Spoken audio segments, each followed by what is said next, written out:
Hey guys, okay, so this is your biographic sketch next steps video. So what we're going to do is take a look at each of the paragraphs you will be writing, and then we're going to discuss what you will be completing at home today. So yesterday in class we checked off your introductory paragraphs for your biographic sketch. So let's talk through each of the paragraphs of this paper, and then you'll get your directions for today.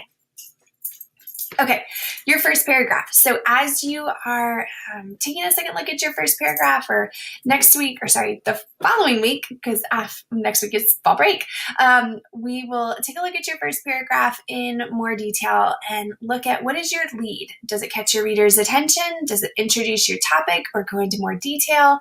Remember that in your writer's notebook, you have those pages that we did about leads. Those are great cards to go back and look at and see, is my lead one of these solid examples, or is it one of the no-nos that we want to avoid? Your second paragraph is going to talk about David Livingstone's early life. So things you need to think about: what happened prior to him becoming a missionary? What was life like for him growing up?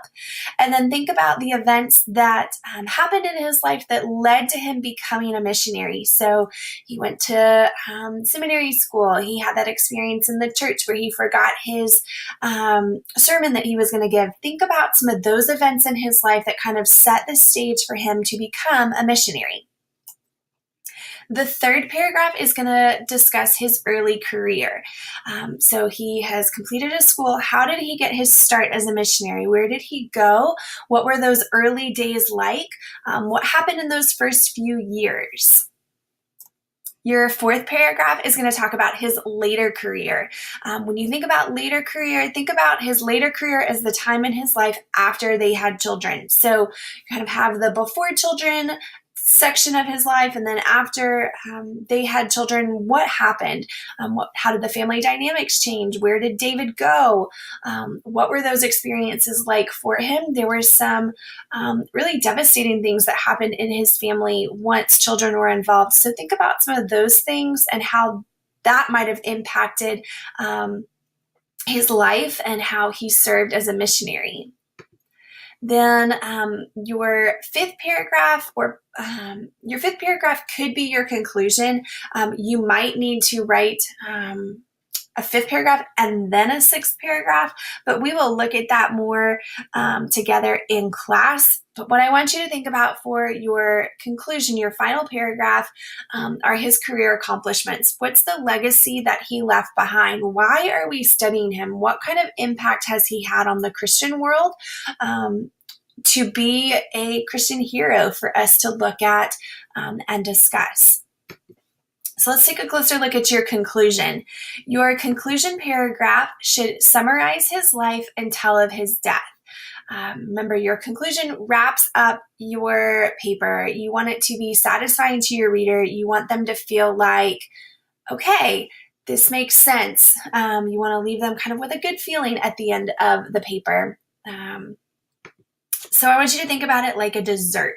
So although desserts taste delicious at any time of day, there's a reason why we eat them after dinner. They're the grand finale that leaves us with a good impression of the meal we just had. Yum. So if you have ever had a really good dinner and then you order dessert and you think it's going to be awesome, and then they serve you your bowl of ice cream and it's all melty and just like a bowl of milk, kind of leaves you with a bad taste in your mouth because your dessert is kind of blah. But if you have this fabulous, massive ice cream sundae with chocolate and sprinkles and chocolate chips and whipped cream and cherries, you kind of get excited and it leaves you with a great experience at the end of your meal. That's what your conclusion paragraph should be like.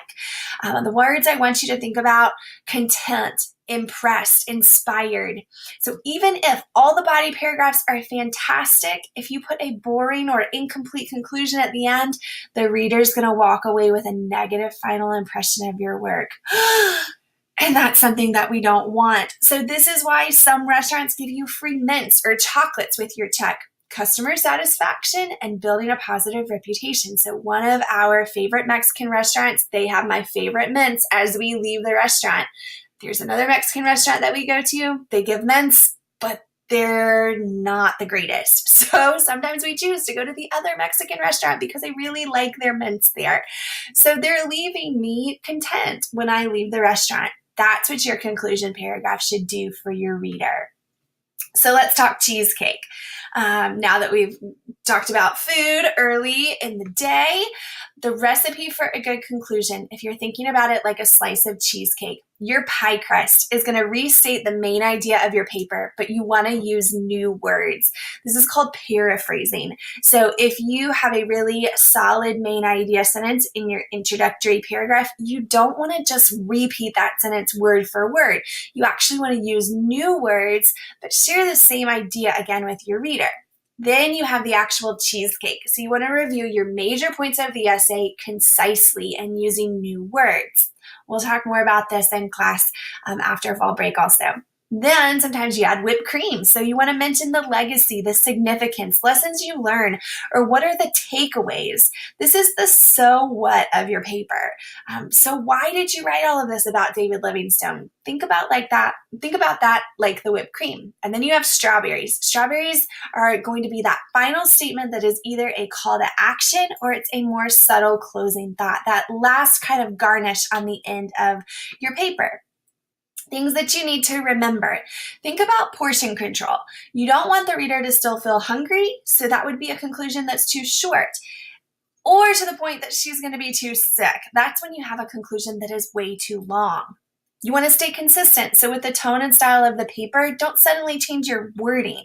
If you have had you've used really strong descriptive words, and then your conclusion paragraph is kind of flat, that's not staying consistent. You want to stay consistent with your word choice and how you use verbs and descriptive words and transitional phrases from the very first sentence to the very last sentence. Your conclusion paragraph is not a place to introduce new facts. So you don't want to introduce brand new information to your reader.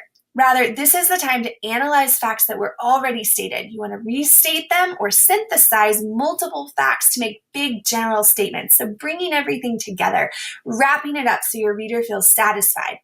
And then you don't want to go random or off topic. So you want to check to make sure that your conclusion does not have any sentences that are random or off topic.